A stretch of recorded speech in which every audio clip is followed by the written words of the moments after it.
안녕하십니까. IM 성경 탐험입니다. 우리가 계속해서 언제는 지난 시간에 우리 아브라함에 대해서 함께 배웠었잖아요. 오늘은 이삭에 대해서 함께 말씀을 함께 나눠보도록 하겠습니다. 그러니까 아브라함의 아들 이삭은 순종과 온유의 사람입니다. 그 이삭을 좀 대표하는 성품이 순종과 온유예요. 그러니까 왜 그러냐면 그의 삶을 보면 이제 알 수가 있어서 그렇거든요. 함께 보도록 할게요. 아내는 아브라함의 고향 사람인 리브가를 아내로 얻어요. 어, 그러니까 이삭은 그의 아내가 아브라함의 고향 사람인 리브가를 얻는데 뭐 그 아브라함이 자기 아들을 위해서 사람을 보내요. 그게 누구죠? 바로 우리가 알고 있는 다메섹 엘리에셀이에요. 자기가 가장 신뢰했던 신복이죠. 그 종이죠. 그래서 그 사람을 통해서 그 종을 통해서 그 아브라함 원래 고향이었던 그 갈대아 우르죠. 거기 가서 리브가를 얻어요 신부로. 그 또 이삭은 파는 우물마다 물이 나와서 사람들이 씻기를 했어요. 그러니까 이삭이 이제는 그 농사를 졌다기보다는 이 당시 양을 쳤거든요. 근데 그 이삭 그 양들이 많으면 같이 물을 먹기가 어려우니까 다시 자기가 우물을 파요. 우물을 몇 번을 파는데 그 팔 때마다 하나님께서 축복하셔서 물이 나오게 하거든요. 그러니까 사람들이 그걸 보고 시기하고 질투하는 거죠. 그러니까 이삭을 질투한 블레셋 사람들은 이삭이 판 우물을 다시 덮었지만 이삭은 화내지 아니않고 그들과 화해하며 잘 지냅니다. 하나님은 이삭에게 100배 축복하셨습니다. 네, 이삭에게 이렇게 큰 축복을 하세요. 이삭은 결혼한 지 20년 만에 쌍둥이 에서와 야곱을 하나님 앞에 간구함으로 받고 180세에 죽습니다. 지금 제가 간단하게 이삭에 대해서 이제 얘기했지만 좀 자세하게 그러니까 우리 이삭에 대해서 함께 우리가 공부해 볼 건데 창세기에 있는 이삭의 말씀들 몇 절만 함께 볼게요. 창세기 25장이에요. 이삭이 40세의 리브가를 아내로 맞아요. 아내를 삼았으니 리브가는 바단 아람의 아람 족속 중 부들의 딸이요 아람 족속 중 라반의 누이였더라.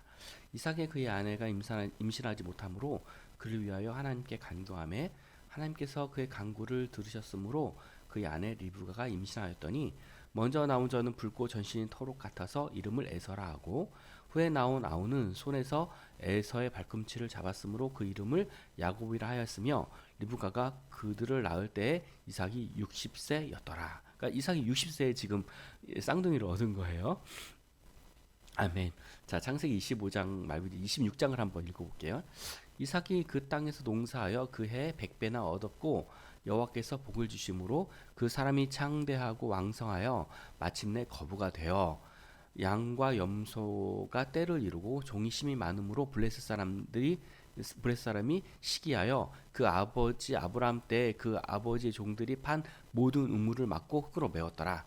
그들이 이르되 여호와께서 너와 함께 계심을 우리가 분명히 보았으므로 그러니까 요 중간에 이제 또 다른 그 우물 또 판 얘기가 나와요.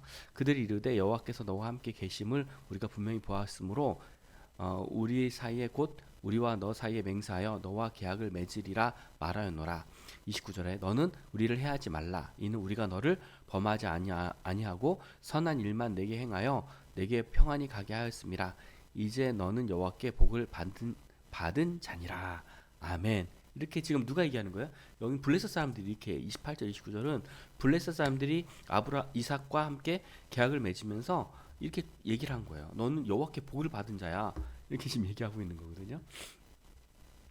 요 말씀 중심으로 우리가 이삭에 대해서 함께 좀 공부해 볼 건데 그 이삭이 이제는 장성에서 떼를 이루는 그 양을 치고 가축들을 키우는데 아브라함이 종들이 팠던 우물에서 이제는 그런 것들을 먹여요.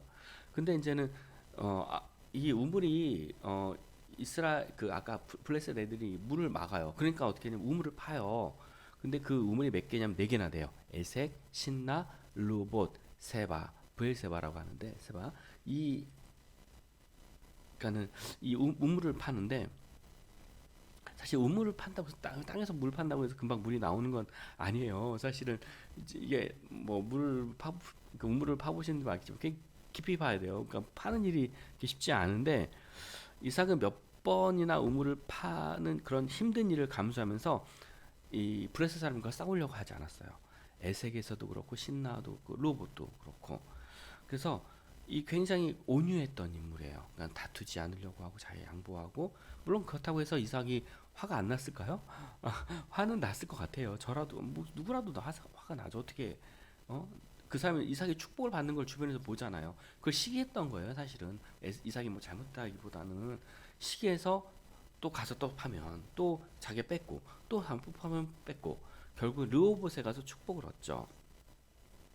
어떻게 보면 이러한 온유한 성품을 하나님이 이삭의 그 온유한 성품을 보시고 그를 축복하셨던 게 아닌가, 하나님 기뻐하셨던 게 아닌가 봐요. 누군가가 나를 시기하고 질투할 때 내가 어떻게 해야 되는지 사실 이삭을 보면 좀 알 수 있어요. 이렇게 계속 양보해야 되나? 근데 하나님께서 이걸 또 원하시니까 참 쉽지 않지만 우리가 또 해야 될 일일 것 같긴 해요. 어, 여기서 우리가 이제는 이삭에 대한 인물들을 좀 잠깐 보기를 원하는데, 이삭은 예수님을 나타내는 그림자 같은 인물이라고 이렇게 말씀을 하고 계세요. 뭐냐면 이삭은 하나님의 약속으로 태어난 최초의 언약의 후손이에요. 그러니까 분명히 아브라함에게 약속을 하셨잖아요. 내 씨에서 자녀가 태어날 거야. 마찬가지로 예수님도 이미 구약 시대에 약속하셨어요. 내가 메시아를 너에게 보내겠다. 이게 이제 이런 점에서 공통된 거라는 거죠. 그 다음에 두 번째, 이삭은 사람의 힘이 아닌 하나님의 능력으로 태어났어요. 그렇죠? 왜냐면 사라의 태가 다 다쳤어요. 생리적으로, 그러니까 물리학, 그러니까 그 생물학적으로는 아기를 가질 수 없는 그런 나이죠. 태가 끊겼기 때문에 그럼에도 불구하고 하나님께서 태를 여셔서 아이를 갖게 하신 거란 말이에요. 마찬가지로 예수님도 성령으로 잉태하셨죠. 하나님의 능력으로 잉태가 된 거예요. 그러니까 이 부분에서 같아요. 그 다음에 3번, 이삭은 이스마엘에 있음에도 유일한 언약의 자손이 되었어요. 그러니까는 어떻게 보면 하나님, 예수님께서도 그 주변 그 앞에 많은 선지자들이 있었고 많은 이적을 행했던 그런 선지자들이 있었지만, 하나님께서 유일하게 우리를 구원으로 인도하시기 위해서 우리에게 보내신 인물은 누구밖에 없어요. 예수 그리스도밖에 없는 거예요. 그러니까 마찬가지로 이스마엘이 아니라 이삭만이 유일한 그 약속의 자손이었던 것처럼 예수님만이 우리의 구원, 하나님께로 인도하는 구원의 통로고 구원의 길인 거죠. 네 번째, 예수님께서 십자가에서 순종하셨듯이 이삭도 모리아산에서 순종해요.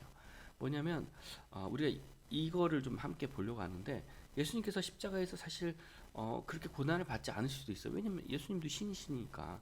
하지만 아버지의 말씀에 순종하셨단 말이에요. 이삭도 마찬가지로, 이삭의 나이가 이때 어린 나이가 아니에요. 왜냐면 자기가 장작을 메고 이렇게 짐을 지고 갈 나이거든요. 그래서 이제 추산하기로는 한 20대 전후가 아니었나 이렇게 추산을 해요. 그러니까 굉장히 장성했단 말이에요. 어떻게 보면은 아빠를 힘으로 제압할 수 있는 그런 나이예요. 근데 아빠가 자기를 묻고 재단에서 죽이려고 할 때 그냥 그것을 순종했어요. 그냥 있었어요. 그러니까 사실 쉽지 않거든요, 이것도. 참, 저는 이제 이해를 잘 이해하기 쉽지 않은데, 사실 이삭이 마음만 먹었으면 재물이 되지 않고 또 하나님과 아버지의 뜻을 어길 수도 있었지만, 이삭은 어떻게 보면 여기서 이게 하나님의 뜻이고, 어떻게 보면 하나님 아브라함의 어떤 모습을 보면서 하나님께서 이걸 원하시나 이렇게 하면서 하나님의 뜻을 순종했던 것 같아요. 그렇지 않으면은 저 같으면 딱 후레치면서 순종하지 않았을 것 같은데 그랬을 것 같아요. 또 이제 우리가 함께 보기를 원하는 거는, 이 앞에서 보면 이삭이 여러 번 이렇게 이웃과 분쟁하지 않으려고 하잖아요. 그러니까 그것은 또 하나님께서 어떤 믿음이 있었던 것 같아요. 하나님께서 나를 축복하실 거야. 나를 어떻게 보면은 저 사람들이 나를 시기하고 질투해서 이렇게 내가 쫓겨가지만 하나님께서 나에게 축복하실 거야라고 하는 그런 어떤 믿음이 있었지 않았나, 이런 생각이 좀 들기도 하고요. 우리가 한 가지 더 이제 보기를 원하는 게, 보면 이삭이 리브가와 40세에 결혼해요. 그리고 60세에 쌍둥이를 낳거든요. 어떻게 보면 20년 동안 아이를 못 낳았던 거예요. 사실 이제 아브라함도 75세에서부터 100세에 아이를 낳았지만 사실은 그 전에도 아기를 가질 수 있었잖아요. 그럼 사라를 통해서, 아브라함의 아내인 사라를 통해서 계속 아이가 없었던 거예요. 근데 하나님이 약속을 75세 하시고 100세에 아이를 주신단 말이에요. 어, 어떻게 보면 25년의 시간, 약속을 받고 25년의 시간이 기다렸고, 마찬가지로 이삭도 20년이라는 시간 동안 응답을 어떻게 보면 받지 못했던 거예요. 어떻게 보면 우리가 이제 기도의 응답을 우리가 하나님 왜 이거 안 주세요? 나 이거 당장 필요해요. 특히 이제 수능 이런 거 보고 그럴 때 우리 부모님들 기도 많이 하잖아요. 자녀를 위해서 꼭 대학 붙여달라고, 또 직장의 문제를 놓고도 그렇고 뭐 이렇게 기도하는데, 사실은 하나님이 축복하신 거 보면 굉장히 시간이 길 때가 많아요. 어쩔 때는 물론 급할 때는 금방 이루어지기도 하시지만, 어떤 거는 이렇게 하나님께서 우리에게 지속적인 기도의 어떤 단을 쌓기를, 기도 어떤 그 때를 이렇게 주시는 것 같아요. 만약에 이삭이나 아브라함이 그냥 우리가 알고 있는 그런 대로 그냥 아기를 낳았다면, 하나님의 능력이나 하나님께서 일하시는 것을 경험하지 못하고, 그러므로 말해 하나님을 믿지 못했을 수 있어요. 근데 이런 것들을 통해서 하나님 믿게 하시거든요. 어떻게 보면 나의 기도의 응답도 하나님이, 또 특히 이제는 가족 구원을 위해서 이렇게 장시간 기도해야 되는 것도 하나님께서 우리의 기도의 그 분량들을 채워 나가기 원하시는 게 아닐까, 저는 그런 생각도 가끔 들어요. 그래서 어떤 기도들은 정말 하나님께서 너가 더 눈물 흘리고 더 기도하기를 원하시는 게 아닐까라는 생각이 듭니다. 그래서 여러분들이 혹시나 하나님 앞에 기도했는데 바로 응답이 되어지지 않고, 그 때가 하나님께 주셔야 내 때죠. 내가 어떤 정한 그때에 하나님이 주길 원하시지만 안 주실 때가 있거든요. 더 여러분 실망하지 마시고, 우리의 때와 하나님의 때는 달라요. 그러니까 하나님의 때에 맞춰서 여러분의 자녀, 여러분 부모님 다 믿게 하시고, 또 하나님 그 약속을 이루실 거라고 저는 믿으니까, 우리 함께 힘들지만 인내하면서 함께 기도하는 저 여러분 되었으면 좋겠습니다. 우리 복습으로 같이 해볼까요? 자, 이삭의 아버지 누군가요? 네, 아브라함이죠. 우리 다 알고 있는 아브라함이에요. 자, 이삭은 어떤 성품의 사람인가요? 앞에 있지만 순종과 온유. 그러니까는 어떻게 보면은 아브라함과 하나님께 순종했고, 또 온유한 성품은 어디서 많이 드러나요? 그 우물에서, 그 브레셋 사람들과 싸우기 싫어서, 또 싸우지 않으려고 그렇게 그 온유한 모습을, 성품을 드러내기도 하죠. 자, 3번 이삭의 아내 이름은 우리가 알고 있듯이 리브가죠. 네. 이삭은 자녀가 없어서 몇 년 동안 기도했나요? 20년 동안 기도했습니다. 20년 동안. 자, 5번째 이삭의 쌍둥이 아들들의 이름은, 네, 우리가 잘 알고 있는 이름이죠. 야곱과 에서와 야곱, 이 두 인물입니다. 자, 우리 한번 족장 시대 한번 흐름 잡기 복습 한번 해볼게요. 아이야요. 아는, 네, 아브라함이죠. 이는 이삭, 야는 야곱, 요는 요셉입니다. 네, 아이야요 꼭 기억해 주시고, 한번 우리가 이삭의 삶을 봤는데 한번 우리가 우리 삶에 적용해 봐요. 이삭은 온유한 성품의 소유자로 순종의 대명사로 불리는 인물입니다. 이삭처럼 하나님께 순종할 것과 부모님께 순종해야 할 것을 한번 적어봅시다.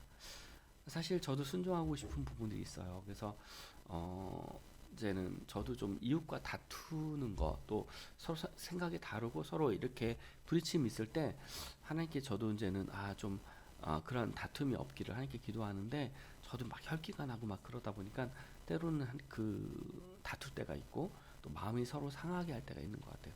제 아내에게도 그러고 자녀에게도 그러고, 또 교회에서 성도들 간에도 그런 적이 없진 않은 것 같아요. 그래서 저도 좀 그런 마음을 좀 내려놓고 이삭처럼 좀 온유한 성품이 됐으면 좋겠다, 이렇게 생각이 드는데요. 또 하나님께 이제 순종해야 될 부분들이 너무나 많죠. 사실은 그래서 예배에 대한 집중, 말씀을 내가 읽기로 한 부분들, 하나님께 기도해야 될 부분들, 이렇게 참 순종해야 될 것들이 너무나 많은데 그런 것들을 잘 못할 때가 저도 참 많습니다. 자, 2번째 문제 볼게요. 이삭은 시기와 질투하는 이웃과의 분쟁에 대해서 어떻게 대처했는지 보여주는 온유한 인물입니다. 친구들이 날 질투하거나 시기할 때 어떻게 해야 될까요? 어떻게 보면 이런 일이 아마 주변에 우리도 많이 발생할 수 있어요. 친구들과 다투거나, 또는 친구들이 내가 잘못한 거 없는데 시기하잖아요. 사실 시기는 우리에게 참 다 있어요. 저에게도 시기가, 질투가 있거든요. 여러분 생각보다 남자의 시기와 질투가 셉니다. 근데 교회 안에서도 그런 일들이 있어. 사회에서도 말할 것 없고요. 직장에서도. 그래서 우리의 시기와 질투가 사실 관계를 다 끊어놓고 관계를 어떻게 보면 그게 힘들게 하거든요. 그래서 여러분 그런 일이 있으면 우리가 어떻게 하나님 앞에 그 문제를 놓고 기도해야 돼요. 사실 그 문제를 여러 사람들 상의한다고 상담한다고 사실 되지 않아요. 해결되지도 않고 그 문제를 터트린다고 해서 사실 그 문제가 해결이 되는 것도 아니고 어떻게 보면 내가 생각 아는 하나를 얘기했는데 막 이게 막 소문이 퍼져서 나중에 10개가 돼요. 그리고 일이 작았던 일이 더 커져요. 차라리 이 문제를 놓고 어, 음, 저도 사실 그렇게 못할 때가 많은데 우리가 함께 기도해야 될 것 같아요. 하나님 나를 시기하고 질투한 사람들이 있고 그런 문제가 있으면 하나님 앞에 기도하면서 다투지 않으려고 노력하는 것 내가 양보할 수 있는 부분 최대한 양보하고 내가 이제는 큰 문제가 아닌 것들은 그냥 어떻게 보면 내가 양보하고 넘어가는 거 물론 우리가 진리에 대해서는 싸워야겠죠. 그렇지만 그렇지 않은 부분에 대해서 우리가 뭐 사실 A를 B 선택을 해도 큰 차이가 없는 것들이 있어요. 근데 우리가 교회나 사회생활을 하다 보면은 사실 그 작은 거 아무것도 아닌 것 같고 다툴 때가 있거든요.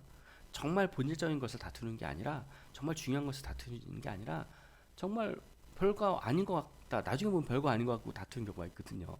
근데 물론 그 다툴 그 시점에서는 이게 중요하고 이게 더 좋다고 얘기하지만 나중에 지나 보면 그 아무것도 아닐 때가 많다는 걸 저도 제 경험상 느껴요.